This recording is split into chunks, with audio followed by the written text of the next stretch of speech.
Praise the lord. హల్లెలూయా. దేవుని నామానికి స్తోత్రాలు. మీ అందరికీ నా వందనాలు తెలియజేస్తున్నాను.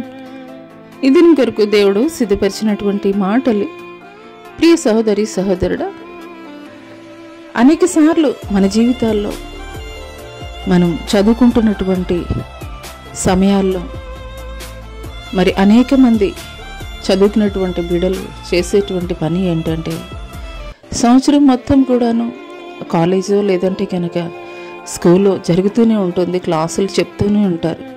కానీ ఆ సంవత్సరం మొత్తము ఆ చదువు మీద అంతగా వాళ్ళు ఫోకస్ పెట్టరు, లేదంటే ఆసక్తి చూపించరు. కానీ ఎప్పుడైతే ఫైనల్ ఎగ్జామ్స్ డేటు డిక్లేర్ చేస్తారో, డేటు ప్రకటిస్తారో, ఆ సమయంలో ఖచ్చితంగా ఒక నెల రోజులు మాత్రం ఎవ్వరికీ కనిపించకుండా హైడ్ అయిపోయి రహస్యంగా ఆ ఎగ్జామ్స్ కొరకు ప్రిపేర్ అవుతూ ఉంటారు. రేయింబవళ్ళు కూడాను ప్రిపేర్ అవుతూనే ఉంటారు. ఎందుకొరకు అని అంటే కనుక, సంవత్సరం మొత్తము నా ఇష్టానుసారంగా నేను తిరిగాను, కాలేజీకి బంక్ కొట్టాను, లేదంటే కనుక కాలేజీలో పాఠాలు నేను సరిగా వినలేదు, కానీ ఈ ఫైనల్ ఎగ్జామ్కి నేను ఖచ్చితంగా ప్రిపేర్ కానట్లయితే గనక నేను ఫెయిల్ అయిపోతాను, ఆ రీతిగా ఉండడానికి వీల్లేదు అని ఎగ్జామ్స్, ఫైనల్ ఎగ్జామ్స్ అని చెప్పినటువంటి ఒక నెల రోజులు ముందు నుండి కూడాను ఇంకా వాళ్ళు రేయింబవళ్ళు కూడాను కంప్లీట్గా చదువు మీదే ఫోకస్ పెట్టి ఎగ్జామ్స్ రాసి అందరూ ఆశ్చర్యపోయేటువంటి రీతిలో రిజల్ట్స్ వచ్చినప్పుడు ఫస్ట్ క్లాస్లో వీళ్ళ పేరైతే ఉంటుంది. చూసేటువంటి జనాలకైతే కనుక తెలియదు వీళ్ళని గురించి. వీళ్ళు అసలు కాలేజీకే సరిగా రారు, సరిగా చదవరు, కానీ రెగ్యులర్గా వచ్చేటువంటి మనకంటే కూడాను వీళ్ళు అత్యధికమైనటువంటి మార్కులు ఎలా సాధించారని ఆశ్చర్యపోతుంటారు. ఇది సహజంగా మన జీవితాల్లో జరిగేటువంటి సందర్భం. అంటే ఒక ఫైనల్ ఎగ్జామ్ వస్తుంది అని అంటే కనుక త్వరగా అప్పటి వరకు ఎలా ఉన్నా కానీ మన చదువు ఫైనల్ ఎగ్జామ్స్ అనే సమయంలో మాత్రము ఖచ్చితంగా ఒక స్థిరత్వానికి వచ్చేసి సిద్ధపాటయ్యి అందులో గెలుపు పొంది తీరుతాం.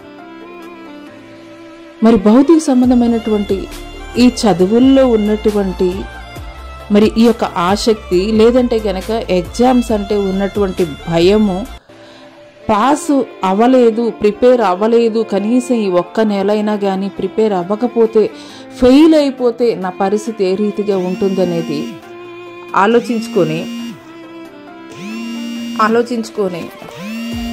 మనమైతే గనక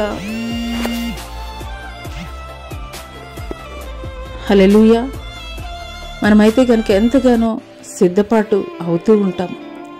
అలాంటిది యేసుక్రీస్తు ప్రభులు వారు ఒలీవల కొండ మీద చెప్పినటువంటి నా రాకడకు, యుగ సమాప్తికి సూచనలని శిష్యులు అడిగినటువంటి ప్రశ్నలకు ఆయనైతే గనక సమాధానం తెలియజేశారు.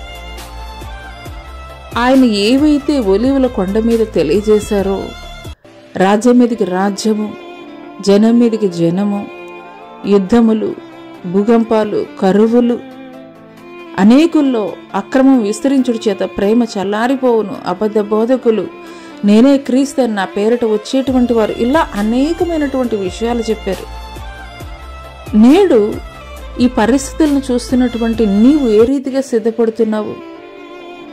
గత కాలంలో ఇంతవరకు నీవు జీవించినటువంటి జీవితాన్ని ఏదో యథాలాపంగా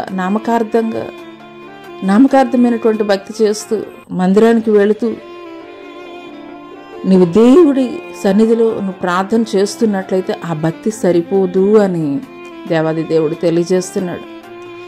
ఒక ఫైనల్ డేటు డిక్లేర్ చేసినప్పుడు ఒక విద్యార్థి ఏ రీతిగా ఒంటరిగా తను తాను సిద్ధపాటు చేసుకొని మరి ఆ యొక్క పరీక్షలో పాస్ అయ్యాడో, అదే రీతిగా ఈ యొక్క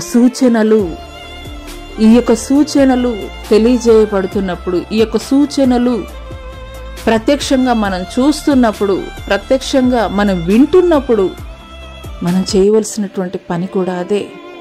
సిద్ధపాటు కలిగి ఉండాలి. ఇప్పటి వరకు నువ్వే రీతిగా భక్తి చేసావనేది పక్కన పెడితే, ఖచ్చితంగా ఈ సూచనలు చూస్తున్నటువంటి నీవు ఆయన రాకడ అతి సమీపముగానే ఉన్నది.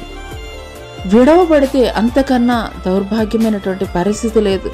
ఖచ్చితంగా ఎత్తబడే గుంపులో నేను ఉండాలి అనేటువంటి రీతిగా నువ్వైతే గనక ఆ యొక్క విద్యార్థి ఏ రీతిగా ఒంటరిగా ఆ నెల రోజులు కూడాను తను తాను సిద్ధపాటు చేసుకుని పరీక్షలో పాస్ అయ్యాడో, అదే రీతిగా ఇప్పటివరకు నువ్వు చేసినటువంటి భక్తిని పక్కన పెట్టి ఒంటరిగా ఏకాంతంగా దేవునితోటి నువ్వు సహవాసం చేయి.